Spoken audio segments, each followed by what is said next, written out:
الحمد لله رب العالمين والصلاة والسلام على سيد الأنبياء والمرسلين وعلى آله وأصحابه أجمعين. أما بعد فأعوذ بالله من الشيطان الرجيم. بسم الله الرحمن الرحيم. كل نفس ذائقة الموت. وقال تعالى في مقام آخر: يا أيها الذين آمنوا قوا أنفسكم وأهليكم نارا. وقال النبي صلى الله تبارك وتعالى عليه وسلم: زوروا القبور فإنها تذكر الموت. وقال في مقام آخر: القبر روضة من رياض الجنة أو حفرة من حفر النار، او كما قال علیہ الصلاۃ والسلام. ملے خاک میں اہل شاں کیسے کیسے، ملے خاک میں اہل شاں کیسے کیسے، مکی ہو گئے بے مکاں کیسے کیسے، ہوئے نامور بے نشاں کیسے کیسے، زمیں کھا گئی آسماں کیسے کیسے. اور خلاف راہ پیغمبر قدم جو بھی اٹھائے گا، خلاف راہ پیغمبر قدم جو بھی اٹھائے گا، کبھی رستہ نہ پائے گا، کبھی منزل نہ پائے گا.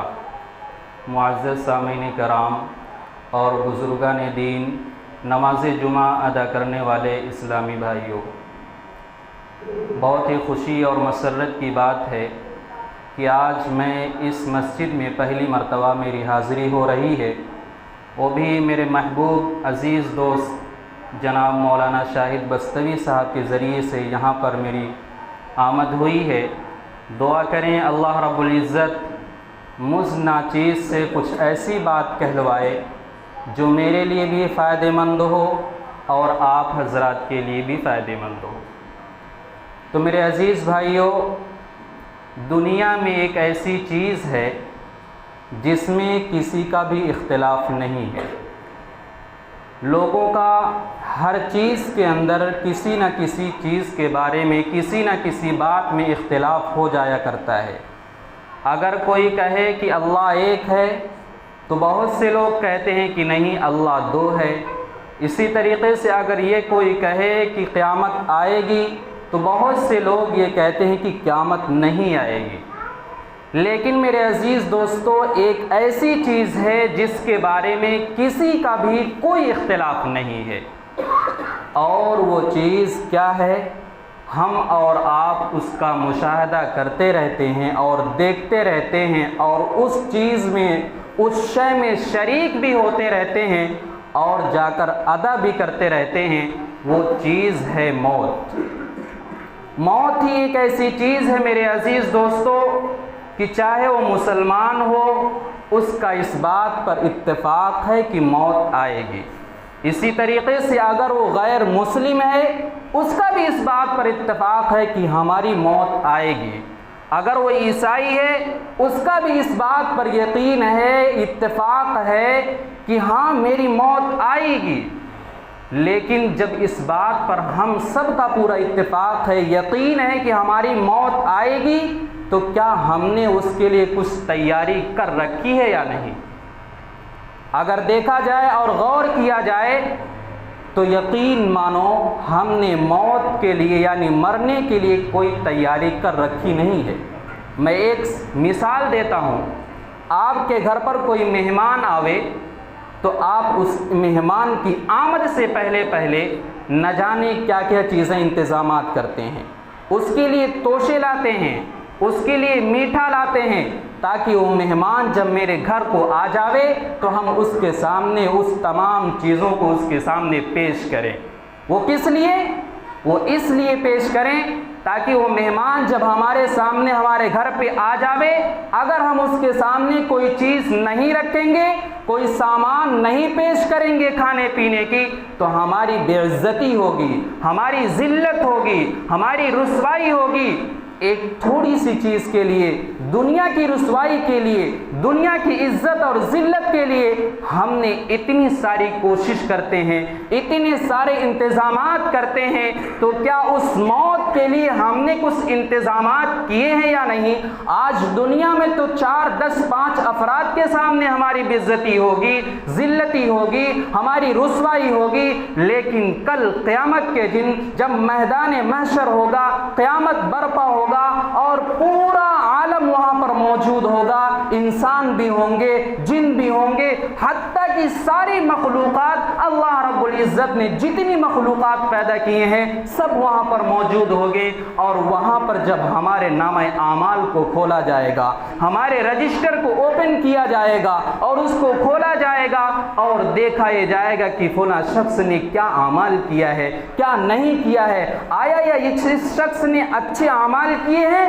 یا خراب اعمال کیے ہیں، تو کیا ہم نے اس پر کبھی غور کیا ہے یا نہیں؟ تو میرے عزیز بھائیوں، آج بس میں یہی پیغام دینے کی کوشش کر رہا ہوں اور یہی دینا چاہتا ہوں کہ مرنے سے پہلے مرنے کی تیاری کریں۔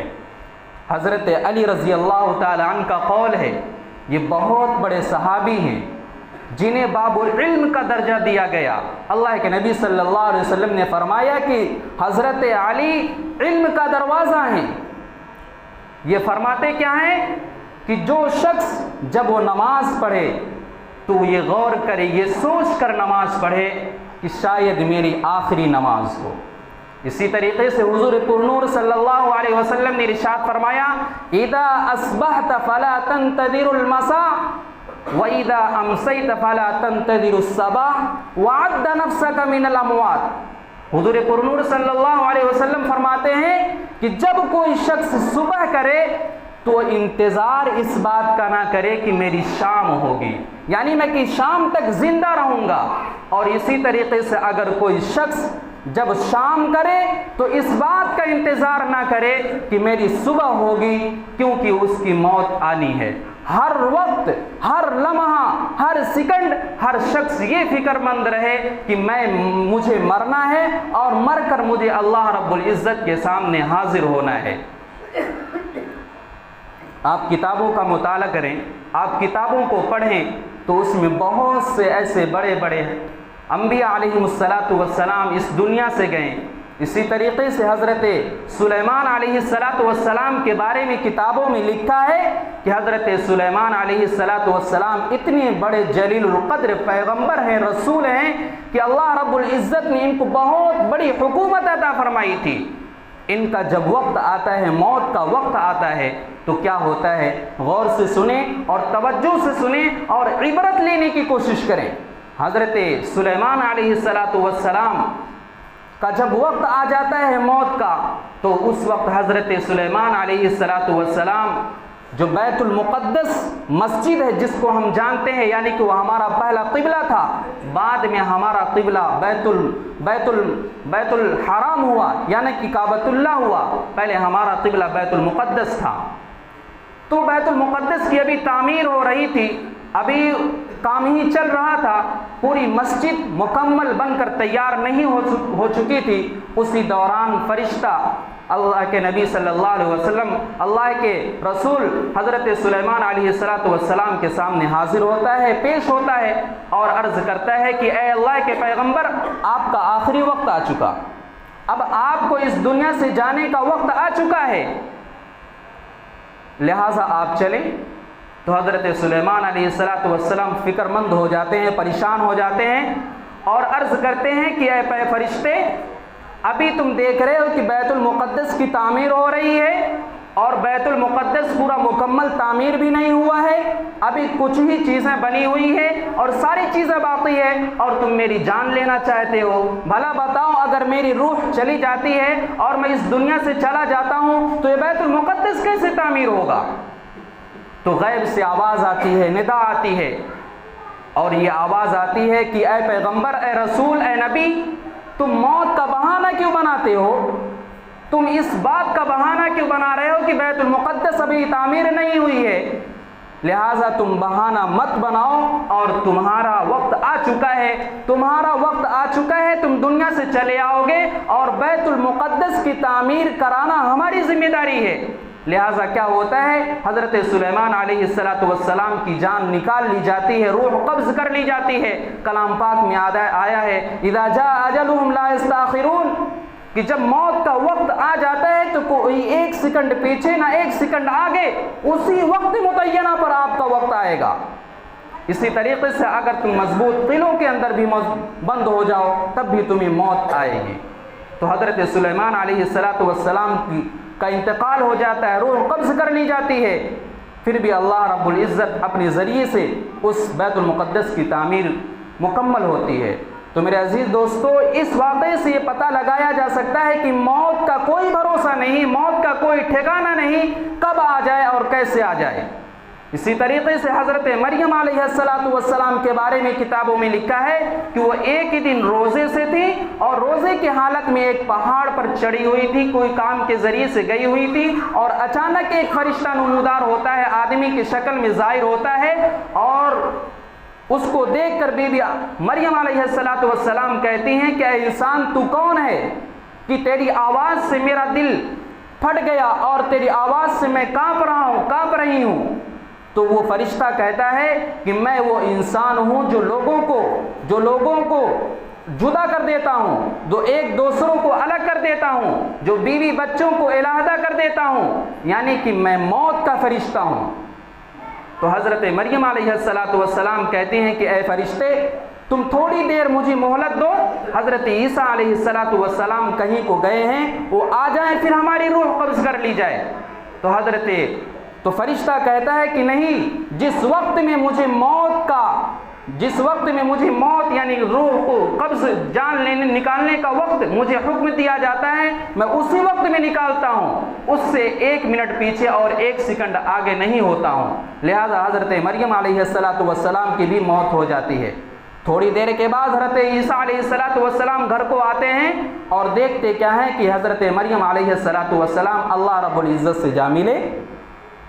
پھر حضرت عیسیٰ علیہ السلام بار الہ میں متوجہ ہوتے ہیں اور عرض کرتے ہیں کہ اے رب العالمین، میری امی کی جس وقت جان نکل رہی تھی، روح قبض کر لی گئی تھی، میں وہاں پر موجود نہیں تھا، لہٰذا میں اپنی امی سے ملاقات کرنا چاہتا ہوں اور کچھ باتیں پوچھنا چاہتا ہوں۔ پھر اللہ رب العزت حضرت عیسیٰ علیہ السلام کی اس دعا کو قبول فرما لیتے ہیں اور حضرت مریم علیہ السلام زندہ ہو جاتے ہیں اور پھر کہتے ہیں پوچھو میرے بیٹے کیا پوچھنا چاہتے ہو۔ تو حضرت عیسیٰ علیہ السلام کہتے ہیں کہ امی جان، جب تمہاری موت یعنی کہ تمہاری جان قبض کی جا رہی تھی تو تمہیں اس کا ذائقہ کیسا محسوس ہوا؟ تو حضرت مریم علیہ السلام کہتی ہیں کہ اے بیٹے، موت کا ذائقہ اتنا کڑوا ہے کہ اس کو مت پوچھو۔ تو میرے عزیز بھائیوں، جب اتنے بڑے بڑے لوگوں کو موت آئی تو ہمارا اور آپ کا کیا بھروسہ ہے کہ کب آ جائے اور کہاں آ جائے اور کیسے آ جائے؟ تو اسی لیے ہم بھی اپنی مرنے سے پہلے مرنے کی تیاری کریں، اپنے آپ کو اللہ اور رسول کے طریقے پہ ڈھالیں، اللہ اور رسول کے طریقے پر اپنی زندگی گزارنے کی کوشش کریں۔ آج ہم میں سے نہ جانے لوگ ایسے ہیں کہ جن کو وضو کے فرائض بھی معلوم نہیں ہوتے کہ وضو میں کتنے فرض ہیں۔ اسی طریقے سے آج مسجدیں دیکھی جاتی ہیں کہ ویران نظر آتی ہیں، ہمارے جو نوجوان ہیں وہ مسجدوں کی طرف رجوع نہیں ہوتے بلکہ وہ لو و لعب میں مست رہتے ہیں۔ آج ہم نے بہت سے نوجوان کو ایسا دیکھا ہے کہ ان کے ہاتھوں میں غیر مسلموں کی طرح وہ عادتیں پائی جاتی ہیں، غیر مسلموں میں جو چیزیں پائی جاتی تھی وہ بھی چیزیں پائی جا رہی ہیں، یعنی کہ وہ اپنے ہاتھ میں کڑے پہنے رہتے ہیں۔ تو یہ بلا بتاؤ، یہ اسلام کا طریقہ ہے؟ ہم نے کلام پاک کی آیت پڑھی ہے، یا ایھا الذین آمنوا قوا انفسکم واہلیکم نارا۔ اس آیت کے اندر اللہ رب العزت بتانا چاہتے ہیں اور یہ پیغام دینا چاہتے ہیں کہ اے مومنو، خود کو بچاؤ اور اپنے اہل و عیال کو بچاؤ۔ کس چیز سے بچاؤ؟ جہنم کی آگ سے بچاؤ۔ اگر کوئی گھر کا بڑا ہو، گھر کا کوئی فرد بڑا ہو، چاہے وہ باپ کی شکل میں ہو چاہے وہ بھائی کی شکل میں ہو، گھر کا وہ بڑا ہے تو اس کی ذمہ داری بنتی ہے، اس کا یہ فریضہ بنتا ہے کہ اپنے چھوٹوں کو، اپنے ماتحتوں کو دیکھے وہ کس راستے کو اختیار کر رہی ہے، آیا وہ جو راستہ اختیار کرتی ہے صحیح کر رہی ہے یا نہیں، غلط کرتی ہے یا نہیں، جو جس راستے پر چل رہی ہے وہ راستہ ٹھیک ہے یا نہیں۔ یہ بڑوں کی ذمہ داری ہے، خود بھی اچھے راستے پر چلیں اور دوسروں کو اچھے راستے پر چلنے کی کوشش کی، دوسروں کو بھی اس راستے پر چلنے کی ترغیب دیں۔ لیکن ہمارا معاملہ کیا ہے؟ ہم خود بھی اچھے راستے پہ نہیں چلتے تو دوسروں کو اچھے راستے پر چلنے کی کیسے ترغیب دیں گے؟ ایک بزرگ کا واقعہ مجھے یاد آ رہا ہے کہ اللہ رب العزت کے سامنے وہ متوجہ ہوتے ہیں اور دعا کرتے ہیں کہ بار الہ میں موت کے بارے میں کچھ جاننا چاہتا ہوں، اس کے بارے میں کچھ باتیں معلوم کرنا چاہتا ہوں۔ تو غیب سے آواز آتی ہے، ندا آتی ہے کہ اے بندے تم فلاں قبرستان میں چلے جا، فلاں قبرستان میں چلے جاؤ۔ تو لہٰذا وہ بزرگ فلاں قبرستان میں چلے جاتے ہیں۔ اس کے بعد اچانک دیکھو اللہ رب العزت کا کرشمہ کہ ایک قبرستان پھٹتی ہے اور اس قبرستان سے، اس قبر سے ایک مردہ زندہ ہوتا ہے اور وہ عرض کرتا ہے کہ اے اللہ کے بندے پوچھو، کیا پوچھنا چاہتے ہو، کیا معلوم کرنا چاہتے ہو؟ تو اللہ کے نیک بندے عرض کرتے ہیں کہ اے انسان تو مجھے یہ بتا کہ موت کا ذائقہ کیسا ہے، موت کا کڑوا پن کیسا ہے؟ تو وہ جو انسان قبر سے زندہ ہو کر باہر آیا تھا وہ کہہ رہا ہے کہ اے اللہ کے نیک بندے مجھے مرے ہوئے ہزاروں سال گزر گئے ہیں لیکن ابھی تک مجھے موت کا کڑوا پن، موت کا جو ذائقہ ہوتا ہے میرے منہ کے اندر موجود ہے۔ تو اس بات سے اندازہ لگاؤ کہ جب موت کا کڑوا پن اتنا سخت ہے تو موت کے بعد جو ہمارا مرحلہ ہے وہ کس طرح ہوگا، ہم نے اس کے لیے کیا تیاری کر رکھی ہے۔ آج نمازیں ہوتی ہے، امام صاحب نماز پڑھاتے ہیں، مسجدوں سے صدائیں لگائی جاتی ہیں لیکن مسجد میں چند افراد نظر آتے ہیں۔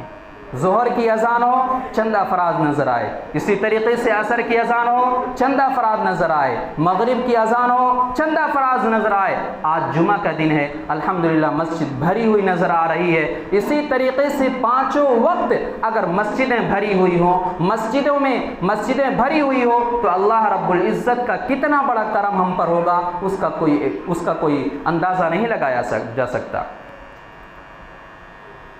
اگر ہم کسی کے ہاں کام کرتے ہیں، اگر اس کی ایک بھی نافرمانی کر دیں، اس کی ایک غلطی نہ مانے، اس کا ایک حکم نہ مانے تو ہم پر اپنے کام کرنے سے وہاں سے نکال دیتا ہے۔ لیکن اللہ رب العزت کا کتنا بڑا کرم ہے، کتنا بڑا احسان ہے کہ ہم اس کی نافرمانی کرتے رہتے ہیں لیکن اللہ رب العزت ہمیں کھانے پینا یعنی کہ اٹھنے بیٹھنے کی جو طاقت ہے وہ ساری چیزیں ہمیں عطا کرتا رہتا ہے۔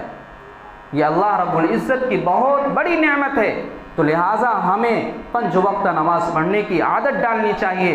ہم اپنے آپ کو سدھاریں گے تو ہماری جو نسلیں ہیں، ہمارے جو بچے ہیں، ہمارے جو چھوٹے چھوٹے بچے ہیں وہ ہمیں دیکھ کر اچھے راستے کو اختیار کرے گی۔ جو چھوٹے بچے ہوتے ہیں وہ بڑوں کو دیکھ کر چلتے ہیں۔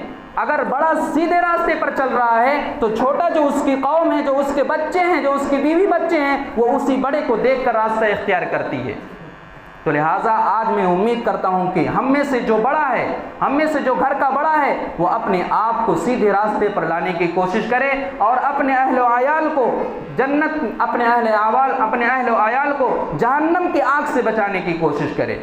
اگر ہم نے اپنے اہل و عیال کو نہیں بچایا، اگر ہم نے اپنے گھر کی فکر نہیں کی، اگر ہم نے اپنے بال بچے کی فکر نہیں کی، کل قیامت کے دن ہماری گرفت ہوگی، ہماری پکڑ ہوگی۔ مجھے ایک واقعہ آ رہا ہے، بنی اسرائیل میں ایک شخص تھا، بہت بڑا عابد، بہت بڑا تہجد گزار، بہت بڑا نمازی، بہت بڑا نوافل پڑھنے والا تھا، لیکن اس کی ایک عادت یہ تھی کہ خود کو اللہ رب العزت کی جانب رجوع کرتا تھا، خود کو نماز تو پڑھتا تھا، خود عبادت تو کرتا تھا، لیکن اس کی ایک بہت بڑی کمی یہ تھی کہ دوسروں کو گناہ کرنے پر، دوسروں کو یعنی غلط راستے پر چلنے سے روکتا نہیں تھا۔ دوسروں کو یہ نہیں کہتا تھا کہ تم بھی آ جاؤ اللہ رب العزت کی جانب، تم بھی آ جاؤ اللہ رب العزت کی طرف۔ پھر کیا ہوتا ہے؟ اللہ رب العزت حضرت جبریل علیہ السلام کو حکم دیتے ہیں اور کہتے ہیں کہ جاؤ فلاں بستی کو تباہ و برباد کر دو، نیست و نابود کر دو۔ تو حضرت جبریل علیہ السلام آتے ہیں اور دیکھتے کیا ہے کہ ایک جھوپڑ پٹی ہے، اس جھوپڑی میں ایک شخص ہے، بہت زیادہ عبادت کر رہا ہے اللہ رب العزت سے، اللہ رب العزت کی بہت زیادہ گریہ وزاری کرتا ہے۔ تو حضرت جبریل علیہ السلام اس بستی کو تباہ و برباد نہیں کرتے، واپس چلے جاتے ہیں۔ پھر اللہ رب العزت کہتے ہیں اے جبرائیل تم نے فلاں بستی کو تباہ و برباد کیوں نہیں کیا؟ تو حضرت جبریل علیہ السلام کہتے ہیں کہ بار الہ میں تو گیا تھا اس بستی کو تباہ و برباد ہی کرنے، تیرا حکم یعنی کہ تیرا جو حکم تھا اس کو فالو ہی کرنے گیا تھا، لیکن جب دیکھا کہ اس بستی میں ایک تیرا فلاں بندہ ہے جو اس کا ایک لمحہ، ایک منٹ، ایک سیکنڈ ضائع نہیں جاتا تیری عبادتوں سے، ہمیشہ تیری عبادتوں میں مشغول ہوتا ہے، تو مجھے یہ گوارا نہ ہوا کہ میں اس بستی کو تباہ و برباد کر دوں۔ تو اللہ رب العزت کہتے ہیں انی اعلم ما لا تعلمون، اے میرے فرشتے جو میں جانتا ہوں وہ تم نہیں جانتے۔ اس میں ایک بڑی کمی یہ ہے اس عابد کے اندر کہ وہ خود کو تو جہنم کی آگ سے بچاتا ہے، خود کو تو عبادت کرتا ہے، خود تو نماز پڑھتا ہے، خود تو روزہ رکھتا ہے، لیکن اپنے گھر والوں کو اس کی ترغیب نہیں دیتا، اپنے بچوں کو اس کی ترغیب نہیں دیتا، اپنی بیوی کو اس کو ترغیب نہیں دیتا، یعنی کہ نیک کام کرو اس کا حکم نہیں دیتا۔ اس وجہ سے میں کہہ رہا ہوں کہ جاؤ اس بستی کو تباہ و برباد کر دو۔ چنانچہ حضرت جبریل علیہ السلام دوبارہ آتے ہیں اور اس بستی کو تباہ و برباد کر دیتے ہیں۔ تو اس واقعے سے یہ اندازہ لگاؤ، اس واقعے سے یہ عبرت لو کہ جب اتنے بڑے عابد کا کام تمام اللہ رب العزت کر دے رہے ہیں، اس بستی کو نیست و نابود کر دے رہے ہیں، تو ہمارا اور آپ کا کیا معاملہ ہوگا؟ ہمارے اعمال تو اتنے اچھے ہیں نہیں کہ اللہ رب العزت کی رحمت جوش آوے۔ ہم تو ایک وقت کی نماز پڑھتے ہیں، دوسرا وقت ضائع کر دیتے ہیں، پھر تیسرے وقت میں پڑھتے ہیں، چوتھا وقت ضائع کر دیتے ہیں۔ تو میرے عزیز بھائیو، ہر انسان اپنے آپ کا محاسبہ کرے، اپنا جائزہ لے کہ ہم کتنے پانی میں چل رہے ہیں، کہ ہمارا کیا معاملہ ہے۔ ہر انسان یہ غور و فکر کرے ہم کتنے دین کے ارکان پر عمل کر رہے ہیں، کتنے ارکان پر عمل نہیں کر رہے ہیں۔ نبی پاک علیہ السلام کی ایک بہت بڑی سنت ہے، یعنی کہ حضور صلی اللہ علیہ وسلم کی سنت، بہت بڑی سنت یہ ہے کہ اپنے چہرے پر حضور پرنور صلی اللہ علیہ وسلم کا چہرہ بنا لیا جائے۔ ایک بزرگ عالم دین کی تقریر میں سن رہا تھا، وہ اپنے بیان میں یہ عرض کر رہے تھے کہ بہت مرتبہ ایسا ہوتا ہے کہ بچے نقل کر پاس ہو جاتے ہیں، یعنی کہ امتحانات دیتے ہیں اور اس امتحان میں بہت سے بچے نقل کرتے ہیں دوسرے کی کاپی سے، اور بعد میں جب رزلٹ آتا ہے، نتیجہ آتا ہے، تو نتیجہ یہ آتا ہے کہ یہ بھی شخص پاس ہے، یہ بھی شخص پاس ہے، یعنی کہ نقل تو کیا ہے فلاں شخص کی کاپی سے، تو نتیجہ یہ آیا کہ یہ بھی پاس ہے، یہ بھی پاس ہے۔ اگر ہم بھی اپنی حلیوں کو نبی پاک علیہ السلام کی طریقے کے حلیے کو اختیار کر لیں گے تو ہمارا بھی معاملہ بیڑا پار ہو جائے گا، یعنی کہ ہم بھی اپنا حلیہ، اپنا پورا وجود نبی پاک علیہ السلام کے طریقے پر ڈھالنے کی کوشش کریں، یعنی کہ اپنے چہرے پر داڑھی کو سجائیں نبی پاک علیہ السلام کی طرح، تاکہ کل قیامت کے دن، تاکہ جب ہم قبر میں حاضر ہوں تو فرشتہ آوے اور دیکھے کہ یہ جو امتی ہے، جو بندہ ہے، یہ تو پیارے رسول صلی اللہ علیہ وسلم کی سنت، جو سب سے بڑی سنت ہے، یعنی کہ داڑھی کو اپنے چہرے پر سجانا، اس کو اختیار کیا ہے۔ تو اللہ رب العزت کی رحمت تو بہانہ ڈھونڈتی ہے، تو ہمیں نبی پاک علیہ السلام کے نقش قدم پر زندگی گزارنے کی ضرورت ہے۔ ایک واقعہ عرض کر میں اپنی بات کو ختم کروں گا۔ حضرت موسیٰ علیہ السلام بہت بڑے پیغمبر ہیں، بہت بڑے نبی، بہت بڑے رسول ہیں، ہر انسان جانتا ہے۔ ان کا ایک جماعت سے جنگ ہونی تھی، یعنی کہ جنگ کی تیاری ہو چکی کہ اب کل کو جنگ ہونا ہے۔ ان کی جو مخالف تھی انہوں نے پتہ کیا کہ حضرت موسیٰ علیہ السلام کا حلیہ کس طرح ہے، وہ کس طرح لباس پہنتے ہیں، ان کا نقش و نگار کیسا ہے۔ تو لوگوں نے بتایا کہ حضرت موسیٰ علیہ السلام کا حلیہ اس طرح ہے کہ وہ جبہ پہنتے ہیں اور چہرے پر داڑھی سجی ہوئی ہے۔ تو لوگوں نے وہی ٹو بٹو حضرت موسیٰ علیہ السلام کا حلیہ اختیار کر لیا اور میدان میں آ گئے۔ جب میدان میں آئے تو اب ہونا یہ چاہیے کہ جنگ ہو، لیکن جب وہ لوگ آئے تو اللہ رب العزت نے جب یہ دیکھا کہ یہ جو مخالف جماعت ہے حضرت موسیٰ علیہ السلام کے حلیوں کو اختیار کی ہے، تو اللہ رب العزت کی رحمت کو جوش میں آیا، اللہ رب العزت کو جوش آیا، اور ان لوگوں کو جو بے ایمان تھے، جو ایمان سے سرفراز نہیں ہوئے تھے، ان لوگوں کو اللہ رب العزت نے ایمان کی دولت دے دی۔ اب اس بات سے اندازہ لگاؤ کہ اپنا حلیہ صرف حضرت موسیٰ علیہ السلام کے حلیے کی طرح بنایا اور اللہ رب العزت نے اتنی بڑی نعمت سے نوازا۔ ہم تو اس پیارے نبی کے امت ہیں جس نبی کے صدقے میں اس دنیا کو بنایا، جس نبی کے صدقے میں اس دنیا کو سجایا اور بسایا گیا۔ اگر ہم بھی نبی پاک علیہ السلام حضرت محمد عربی صلی اللہ علیہ وسلم کے طریقے پر اپنی زندگی گزاریں گے، اس کے نقش قدم پر زندگی گزاریں گے، تو اللہ رب العزت کی رحمت کو ہم پر جوش نہیں آئے گا؟ ہرگز آئے گا، یقیناً جوش آئے گا۔ تو لہٰذا ہمیں اور آپ کو نبی پاک علیہ السلام کے نقش قدم پر زندگی گزارنے کی ضرورت ہے۔